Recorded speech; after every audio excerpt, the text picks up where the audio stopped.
Welcome back once again. A quick look around the region. Calm with the wind. It's generally coming in out of the south, and we're largely seeing temperatures in the mid to upper 80s right now. Plenty of sun, a few scattered clouds still out there, but seeing less of them as we continue into the evening hours. Again, nothing to track on our radar. A little bit of activity in Alabama with how calm the wind is.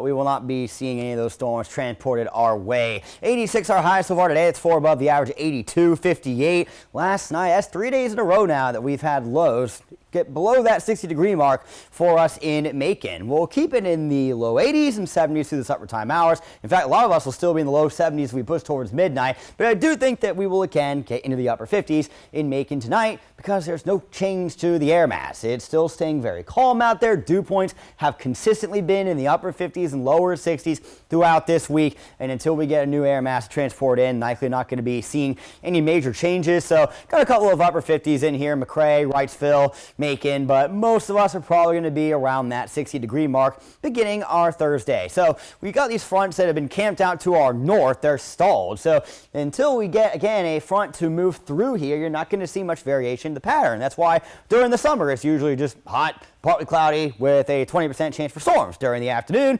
is because you don't really have changes in your air mass, right? The jet stream is what drives that, and it's been retreating further north as we finish off spring and get ready to head into summer. So, of course, today is the final day of April. We are keeping things pretty hot and humid through the remainder of this work week, but we see a low develop over Memphis heading into the weekend, and an associated cold front will spur up some storm chances over the later parts of the day on Saturday and into early Sunday. And once it's through, it will bring in some reductions to humidity as well as the heat early on next week. So through this evening, as mentioned, we're still largely low 70s and upper 60s heading into that midnight hour. By the time we get to tomorrow morning, low 60s, upper 50s out the door. Very similar night conditions as the past few. Patchy fog possible, and scattered clouds overhead. For tomorrow afternoon, it'll be a partly cloudy afternoon, and it will be warm. Mid-upper 80s. Think we'll see more upper 80s than we did today. Don't know if we'll get any 90s, but I'm not going to rule out the off chance that we get one between tomorrow or Friday.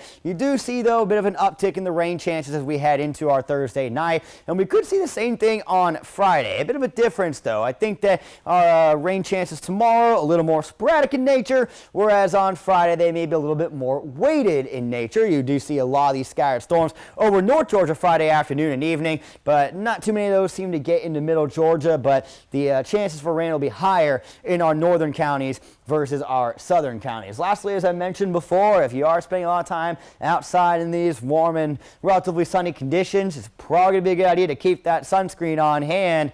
Tomorrow may not be as bad with the UV index at 6, but we'll be seeing those going up as we head into the summer. I'll have your extended forecast coming up in just 10 seconds. Your 41 NBC AccuWeather 7-day forecast is brought to you by Volume Chevrolet. So 20% odds for rain both tomorrow and Friday, but again, a little more weighted in nature on Friday. As for our Saturday, we do have scattered storms expected with the later parts of the day with that cold front coming through. Maybe 1 or 2 showers lingers early Sunday, but after the frontal passage, we'll be seeing temperatures in the upper 70s and the humidity will go down a good bit.